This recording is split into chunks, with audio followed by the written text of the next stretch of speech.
Case Files.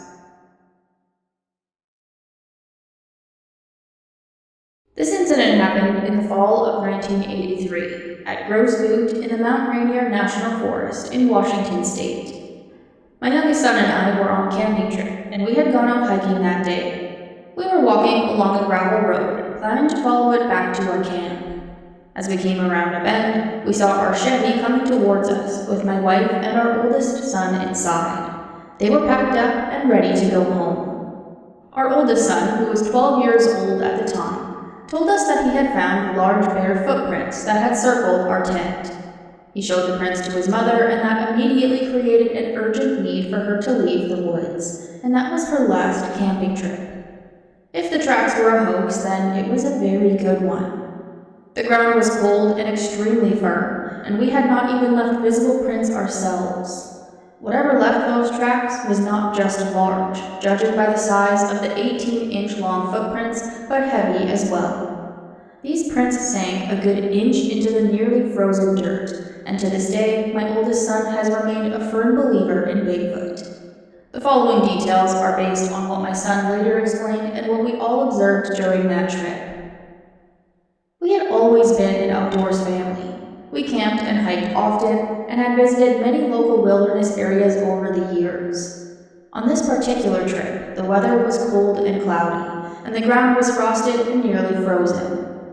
We had driven several logging roads before settling on a spot near Glacier. We set up camp at the end of a logging road, essentially right in the middle of it, near a large clear-cut area. The campsite was surrounded by logging and also live shrubs. During the afternoon, the ground was semi-rigid, but in the mornings and the evenings, it was almost as hard as concrete. Early one morning, I woke up and found that my father and my brother had already gone hiking. I stepped away from the tent to take care of my morning business, and I stood near a patch of shrubs, and when I finished and looked down, I saw the tracks in the ground. Because the tracks were in a shrub-covered area, they were harder to see at first, but it appeared that they were heading towards our camp. I followed them, and when I got to the road, these tracks were clearly imprinted in the frozen ground. I knew immediately that these were not animal tracks. They looked like human footprints, but they were far bigger. I estimated them to be between 16 and 18 inches long, with 5 distinct toes visible. They looked exactly like human footprints pressed into the moist soil, except these were in frozen ground and they were much bigger. Something that no human could have done under these conditions. I followed the tracks straight to our tent, and at that point I yelled for my mother to come outside. By then, I had already walked a full circle around the tent, following the tracks as they completely encircled it, and I was watching them head back towards the shrubs again. On the road, the stride length was roughly 30 to 32 inches, and around the tent they shortened to around 26 to 30 inches. When my mother came out of the tent and asked why I was yelling, I told her to come look at these tracks. We were familiar with raccoon tracks, which would not imprint frozen ground like this. Deer might scuff the surface, and bear tracks were something that we knew well, but we had never seen anything like this near our camp before. I showed her where the tracks crossed the road, and I explained that they went all the way around the tent. We remembered hearing rustling sounds during the night, but at the time, they hadn't seemed close to the camp, but seeing those tracks changed that perspective entirely. My mother was not someone who scared easily, but she immediately went back into the tent and started packing up our gear. Once everything was loaded into the vehicle, we moved to an intersection along the road to wait for the others to return. Growing up Native American, we had all heard the stories passed down by our elders. I don't think my mother truly believed any of them until that day, and even now it scares her.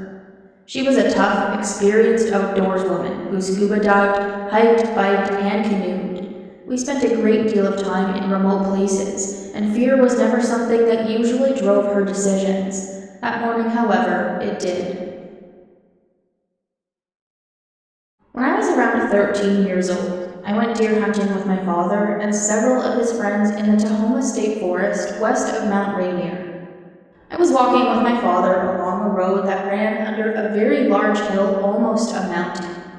The hillside had been clear-cut from top to bottom for the most part, leaving a wide stump field.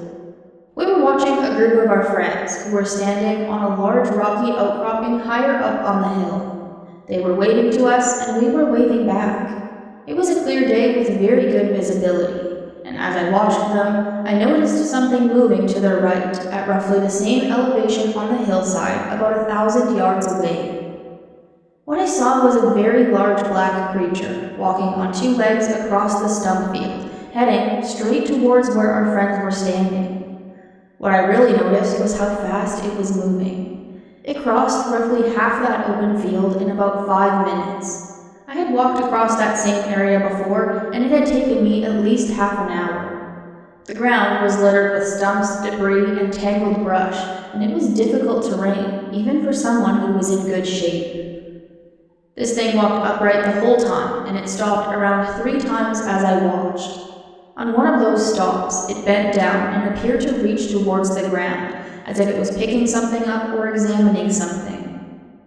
Its body was much thicker and broader than any of the men we were with, and it stood at least a foot taller than the tallest among them, who was well over 6 feet tall. I watched this thing for a good 10 minutes. Eventually, it moved into an area of older saplings beneath and around the rocky outcropping where our friends were standing, and then I lost sight of it. I consider myself level-headed, and even now, I doubt many of the stories that people tell about Bigfoot.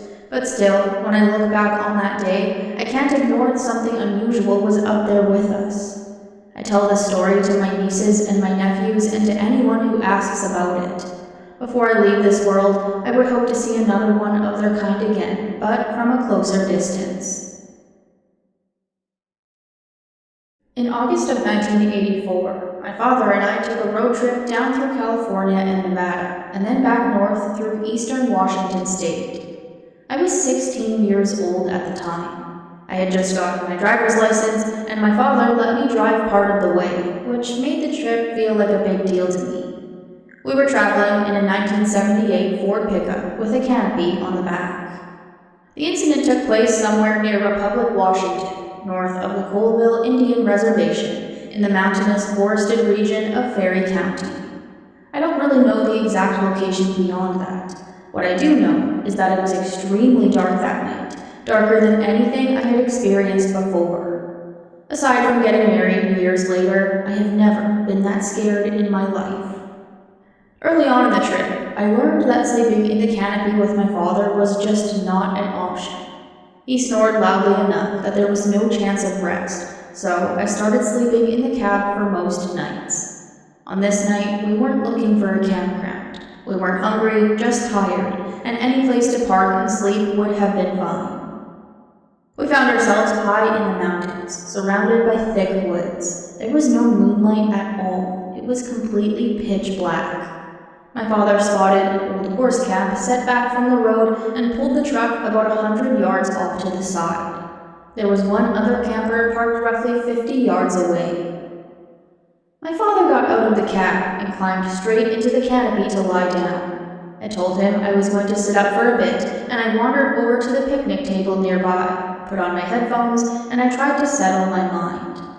As I sat there, an overwhelming sense of fear came over me without warning.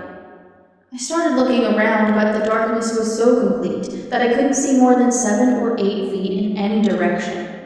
With my Walkman turned up as loud as it would go, I also couldn't hear anything either. The fear intensified with each passing second. It became strong enough that I finally took my headphones off so I could better understand what was going on around me.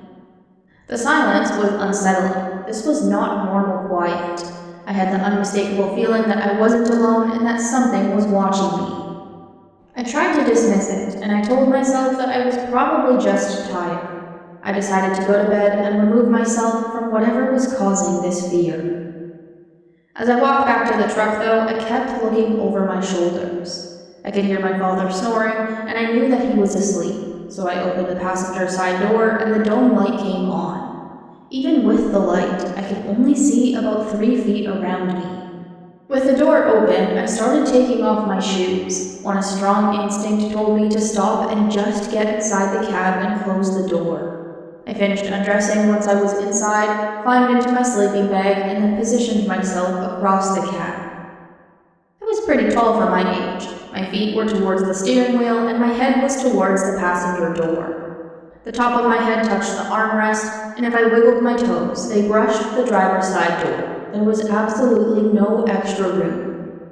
I pulled the sleeping bag up to my nose to keep warm, and 2 minutes after closing the door and settling in, I felt the truck start to rock slightly. At first I assumed it was my father shifting around in the canopy, but then I realized he was still snoring steadily. Someone who is snoring that deeply is not moving around. I stayed completely still, and then I heard the snap of twigs outside the truck, and the rocking became more pronounced. Immediately after this, just inches from my head, on the other side of the passenger door, I heard something rubbing against the side of the truck. I told myself I should look. I tried to rationalize it as an animal, like maybe a bear or an elk, or even something extraordinary. At the same time, I knew that if I lifted my head and I looked out the window and I saw something staring back at me, the shock alone might be enough to stop my heart. So I stayed exactly where I was. It felt like a long time passed before the rocking and the rubbing finally stopped, and eventually, without ever moving or looking, I fell asleep.